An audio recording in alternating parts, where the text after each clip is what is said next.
UP के संभल में दलित नेता का भड़काऊ बयान सामने आया, जहां पर सीएम को कड़े शब्द उन्होंने कहे। उन्होंने अल्पसंख्यकों को उकसाया। इसके साथ ही उन्होंने संभल में दलित नेता ने भड़काऊ बयान दिया है। बहराइच में सरकार पर सांप्रदायिक संघर्ष कराने का आरोप भी लगाया। सीएम को भी अपशब्द कहे, साथ ही अल्पसंख्यकों को उकसाने का बयान भी दिया। कराने का मकसद रहा है, जो बहराइच में हिंदू मुस्लिम कराने का काम किया है वहाँ के शासन और प्रशासन और शासन ने तो वहाँ बहुत तेजी से आग में सुलझ रहा है। मैंने रात कई चैनलों के माध्यम से मैं देख रहा हूँ, वहाँ के बच्चे और महिलाएं पुरुष सब जो है कई दिन से 6-6 दिन से मुस्लिम समाज के बच्चे भूखे हैं और जो हिंदू वर्ग है वहाँ उन पर अटैक करने की तैयारी में है। और इसका भी पूरा मामला रहा है, अगर पहले दिन ही प्रशासन ने कमान संभाल ली होती तो आज बहराइच आग में नहीं जलता। उसकी वजह ये रही कि दुर्गा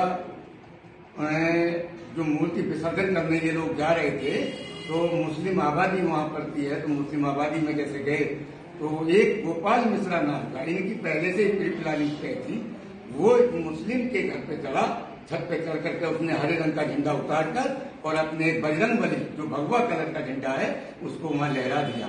इतने में भीड़ इकट्ठी हुई और उसको गोपाल मिश्रा को गोली मार दी जाती है, जिसमें गोपाल मिश्रा जो वहां मर मौके पर इसकी मौत हो जाती है।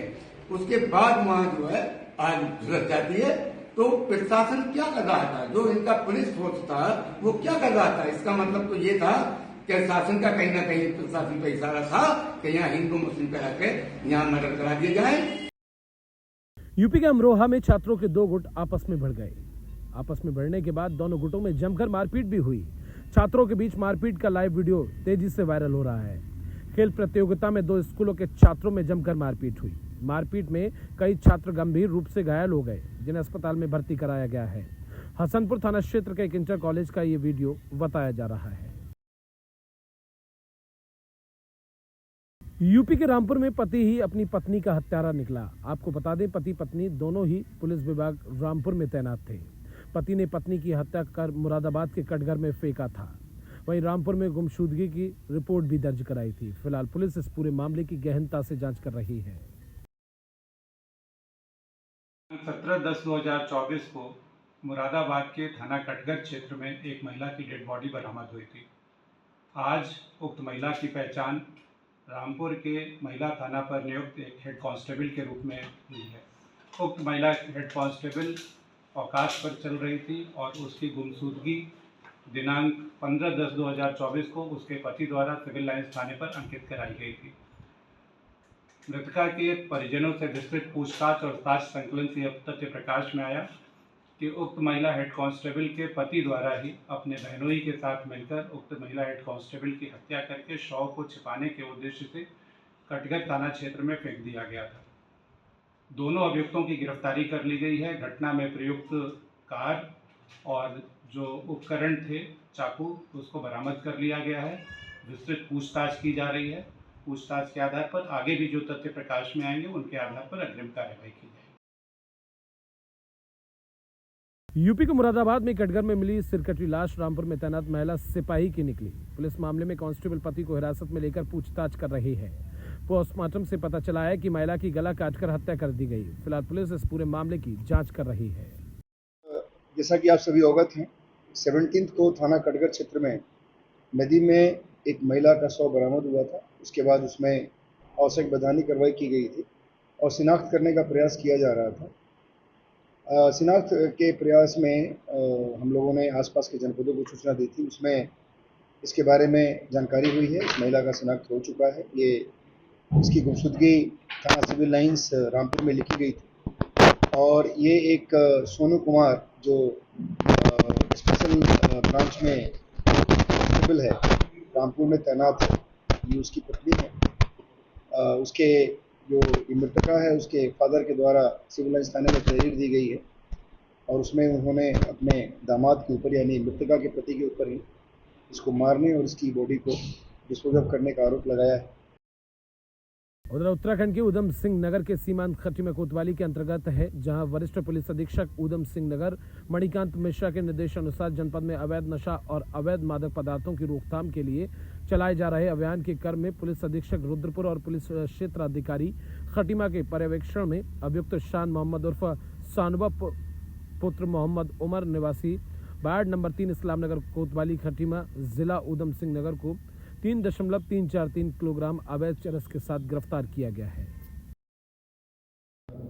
माननीय मुख्यमंत्री महोदय द्वारा चलाए जा रहे नशा मुक्त उत्तराखंड अभियान के अंतर्गत एक बड़ी सफलता उधम सिंह नगर पुलिस को मिली है, जिसके अंतर्गत हमने खटीमा क्षेत्र में एक व्यक्ति को चरस की बड़ी खेप के साथ बरामद किया है। जो गिरफ्तार व्यक्ति है उसका नाम शान मोहम्मद है और ये नेपाल से बड़ी क्वांटिटी में लगभग 3 किलो 343 ग्राम चरस इनसे बरामद हुई है। वहाँ से ला करके और खटीमा उसके आसपास के क्षेत्रों में छोटी छोटी क्वांटिटीज़ में इसको सेल करने का इरादा था और इसका लंबा चौड़ा आपराधिक इतिहास है। इस पर पहले भी NDPS एक्ट, मारपीट और आर्म्स एक्ट जैसे संगीन धाराओं में अभियोग पंजीकृत हैं और इसके बाकी डिटेल में इसके बैकवर्ड और फॉरवर्ड लिंकेजेस हम लोग ट्रेस कर रहे हैं और निश्चित रूप से इस बड़ी बरामदगी से जो नशे की प्रवृत्ति है उस पर रोक लगाने में हमें सहायता मिलेगी और ये अभियान लगातार जारी रहेगा।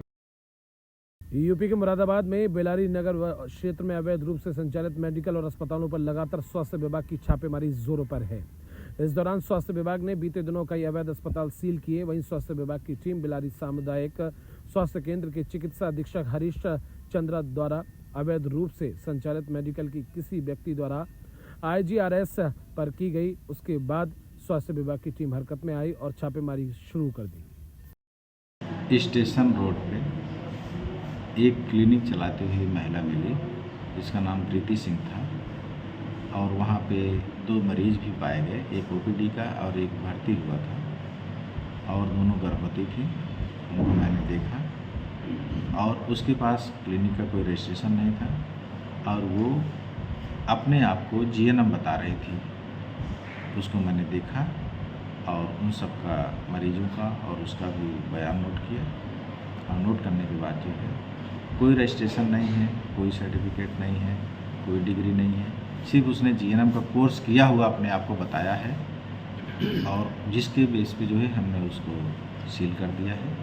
बाकी और कागज़ तैयार कर रहे हैं, उसका FIR दर्ज करवाएंगे। सर किस नाम से संचालित किया था उसने अस्पताल? इस समय जब मैं गया था मौके पर मुझे कोई बोर्ड नहीं मिला, सिर्फ उसका नाम हमने पूछा और मरीजों से पूछा, उन्होंने प्रीति सिंह नाम बताया। इसके अलावा और कहाँ अपने जांच की पड़ताल? एक शिकायत थी थावला रोड पे, मैं वहाँ गया तो वहाँ पे सिर्फ मेडिकल मिला, वहाँ अस्पताल कोई नहीं मिला। यूपी के कासगंज में देसी पटाखा फैक्ट्री में तेज धमाका हुआ। धमाके की आवाज सुनकर आसपास के लोगों में दहशत का माहौल है। दिवाली को लेकर भारी तादाद में पटाखे बनाए जा रहे थे। में पटाखे बनाते समय 4 लोग गंभीर रूप से घायल भी हुए हैं। सभी घायलों को इलाज के लिए अस्पताल में भर्ती कराया गया है और ये पूरा मामला पटियाली कोतवाली क्षेत्र के नगला किशोरी का है।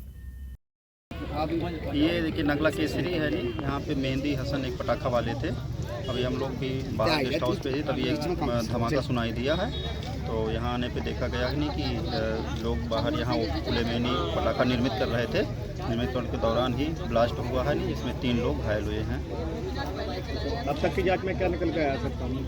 अभी तो इनका हम लोग 3-4 दिन पहले जांच किए थे। ये लाइसेंसधारी हैं और अब ये देखना है नहीं, थोड़ा सा नहीं और जांच का विषय है नहीं कि मानक के अनुसार कर रहे थे कि नहीं कर रहे थे। आगे कार्रवाई कर रहे हैं। यूपी के कासगंज में तेज रफ्तार का कहर देखने को मिला, जहां पर बाइक सवार युवक को अज्ञात वाहन ने जोरदार चक्कर मार दी। चक्कर लगने से बाइक सवार की मौके पर ही मौत हो गई। हादसे की सूचना मिलते ही मौके पर पहुंची पुलिस जांच पड़ताल में जुटी है। यूपी के संभल के पवासा क्षेत्र के गांव सारंगपुर में लगभग 5 लोगों की मौत, 500 से अधिक बीमार पड़े हैं। लोक स्वास्थ्य विभाग की लापरवाही का नतीजा ग्रामीणों को भुगतना पड़ रहा है। आखिर पूरा मामला क्या है, सुनाते हैं आपको। मेरे गांव में बीमारी का प्रकोप बहुत चल रहा है लगातार और आदमी पीड़ित है। इस चीज़ का स्वास्थ्य विभाग जागरूक नहीं है। स्वास्थ्य विभाग के लिए इस बात की उत्तेजना होनी चाहिए, जगना चाहिए। क्यों कि मैं और स्वास्थ्य विभाग एक ही पीड़ा से हैं। जो पीड़ा उन्हें होगी वो पीड़ा मुझे होगी। और कितनी मौतें हुई हैं अब तक? 5 मौतें हो चुकी हैं अब तक। कितने दिन में? 8 दिन में। परसों 2 मौत, कल 2 मौत, एक शनिवार में 11 तारीख में मौत हुई है। पीड़ित कितने हैं लोग? पीड़ित हैं कम से कम 700-800 आदमी इस समय। स्वास्थ्य विभाग की टीम आई, सूचना दी? हाँ, स्वास्थ्य विभाग की टीम आई, एक डोलो, एक पैरासीटामोल, एक टैबलेट और है, उससे कोई लाभ नहीं हुआ है जनता के लिए। बीमारी से, डेंगू बुखार से। कितनी मौतें हुई हैं अब तक? 6-7 है। कितने दिन में? 8 दिन। ये 8 दिन में है। अच्छा, तो स्वास्थ्य विभाग की टीम नहीं आई? आई, एक बार आई तो वो दवाई दे रहे हैं, तो बात कोई फायदा ना पड़ रहा है। यूपी के मुरादाबाद में पुलिस ने होटल कारोबारी के घर पर हुई चोरी का खुलासा कर दिया है। पुलिस ने 5 लाख की नकदी के साथ 18 लाख रुपए की चोरी का खुलासा किया है। पुलिस ने 3 आरोपियों को गिरफ्तार भी किया है। फिलहाल पुलिस को एक बड़ी सफलता हाथ लगी है। देखिए, ये सिविल लाइंस थाना क्षेत्र में रहने वाले जुबेर खान साहब थे। इनके यहाँ एक मेड काम करती थी। वो काफ़ी दिन से वहाँ काम कर रही थी। बीच में कोरोना काल में संभवतः हट गई थी। पुनः अभी लगभग 2 साल से वहाँ काम कर रही थी। इसने ग्रेजुअली वहाँ से जो घर में ऑर्नामेंट्स थे उसकी लगातार चोरी कर रही थी, और चोरी करने के बाद ये अपने हस्बैंड के साथ मिलकर इसने एक व्यक्ति जो रस्तोगी है, विनीत रस्तोगी, उसके दुकान में, उसके शॉप में जाकर ये चोरी किए हुए माल बेच रहे थे। यूपी के मुरादाबाद की कुंदरकी में विधानसभा उपचुनाव के मद्देनजर पुलिस उचित सतर्कता बरतने के साथ अपराध निपटाने की कार्रवाई करे। निर्देशित एसएसपी सतपाल अंतिल ने मैनाछेड़ थाने पहुंचकर सभी हल्का प्रभारियों और चौकी के प्रभारी के साथ समीक्षा बैठक कर की। उन्होंने और भी दिशा निर्देश दिए, और क्या कुछ दिए सुना देते हैं आपको। देखिए, आपको पता है कि जनपद में कुंदरकी विधानसभा का उपचुनाव अभी होने वाला है, जिसके संबंध में आदर्श आचार संहिता भी लगी हुई है। इसके क्रम में चुनाव को शांतिप्रिय ढंग से संपादित करने हेतु और अपराधियों पर पूरी तरह से घेराबंदी करने एवं जितने भी अराजक तत्व हैं उन पर सख्त कार्रवाई करने के दृष्टिगत चुनावी समीक्षा की गई थी। और इसमें मैसेज बिल्कुल क्लियर है कि किसी भी प्रकार के ऐसे अराजक तत्व जो चुनाव को प्रभावित कर सकते हैं उनके खिलाफ वैधानिक उचित कार्रवाई की जाएगी। वोटर्स के लिए क्या संदेश रहेगा आपका? तो वोटर से ज़्यादा अपील है कि वो बाहर निकले, अपने मतदान का अच्छी तरह से प्रयोग करें और लोकतंत्र के इस पर्व को सफल बनाएं। मुरादाबाद में पूर्व सपा सांसद एसटी हसन ने बहराइच हिंसा को लेकर बड़ा बयान दिया है। उन्होंने कहा कि बहराइच घटना के आरोपियों के घरों पर चस्पा किए गए नोटिस पर एसटी हसन ने बयान दिया। उन्होंने कहा, मेरे संज्ञान में आया है कि वहां पर रास्ता चौड़ा करने की बात हो रही है। इसके लिए 1 महीना पहले ही वहां पर मार्किंग की गई थी। देखिए, मेरे संज्ञान में आया है कि वो रास्ता चौड़ा करने की बात हो रही है वहाँ पर, और ये पहले ही उन्होंने 1 महीने पहले लाल निशान लगाए थे और 2-2, 3-3 फीट या 4 फीट वो जगह ले रहे हैं, और जाहिर है उसका कंपनसेशन भी दे रहे होंगे। तो अगर वो विकास के लिए ये काम किया जा रहा है, डेवलपमेंट के लिए किया जा रहा है, तो हमें क्या एतराज़ है इसमें। और अगर ये किसी बदले की भावना से किया जा रहा है तो यकीनी तौर पे बहुत बड़ी एहसास हम सबको है और गलत है। सुप्रीम कोर्ट को भी इस मामले में अगर डिग्रेड कर दिया जाए और उसकी अनदेखी कर दी जाए सिर्फ बदले के लिए, तो मैं समझता हूँ कि संविधान की और सुप्रीम कोर्ट की अवहेलना होगी। पूरे देश में करवा चौथ का त्योहार धूमधाम के साथ मनाया जा रहा है, तो वहीं पंजाबी समाज की महिलाओं के द्वारा स्पेशल पूजा करके इस त्योहार को मनाया जा रहा है। पंजाबी समाज की महिलाएं चांद का दीदार करने से पहले मंदिर में इकट्ठा होकर स्पेशल पूजा करती हैं। इस दौरान महिलाओं ने क्या कुछ कहा सुना देते हैं आपको।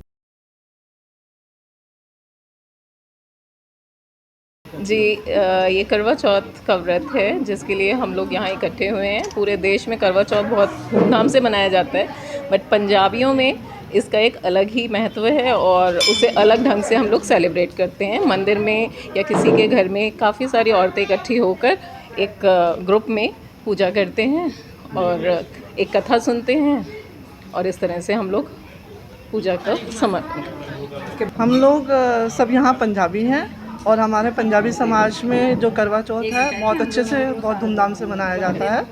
हम लोग मंदिर में एकत्रित होकर यहाँ पे कथा सुनते हैं, थाली घुमाते हैं और पूजा अर्चना करते हैं। इसमें हमारी करवा माता की पूजा होती है जिसे हम फल प्रसाद अर्पण करते हैं, और पूजा कथा समाप्त होने के बाद हम लोग एक दूसरे का आशीर्वाद बड़ों का देते हैं और जो अपने साथ की हैं उन्हें प्यार और स्नेह देकर पूजा का समापन करते हैं। इसके बाद ये पंजाबियों में करवा चौथ का एक प्रमुख त्यौहार है जो बड़ी धूमधाम से मनाया जाता है, बड़ी श्रद्धा भाव से मनाया जाता है। आज किस तरह से मनाया है यहाँ पर? हम सब शाम के समय मंदिर में आती हैं, करवा बटाती हैं, थालियाँ बटाती हैं, फिर उसके बाद चंद्रमा को देख के अर्घ देंगे और फिर जल ग्रहण करेंगे। 4 बजे शुरू होता है, 4 साढ़े 4 बजे, लेकिन आज थोड़ा सा लेट हो गया राहु काल के चक्कर में। बाकी ऐसे ही बनाते हैं, इसे करवा बटाना कहते हैं।